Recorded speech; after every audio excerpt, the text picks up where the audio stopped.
ও ভাবি, আমাকে একটু তরকারি দাও না। তরকারি হবে না, যাও। তরকারি নেই, ফুরিয়ে গেছে আজকে। কটা কাঁচা লঙ্কা দাও না। কাঁচা লঙ্কা নেই বাপু, তুমি যাও। তাহলে কি তরকারি বানিয়েছো সেটাই দাও।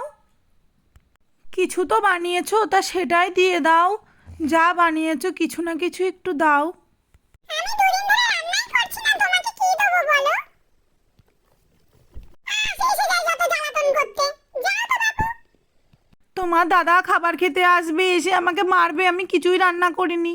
দাও না গো কিছু রান্না করে থাকলে। কেন বাপু, এতক্ষণ তুমি কি করছিলে? হ্যাঁ, কি করছিলে রান্না না করে? আমি ফোনে রিল বানাচ্ছিলাম। যা তাহলে মর গা। কিন্তু তোকে মারাই দরকার, এরকম বউ ভালো নাকি তাই? মারাই দরকার। যা। কি খেতে দেবো বলো, তোমার ভাই এসে যাবে, দাও কিছু একটা। যা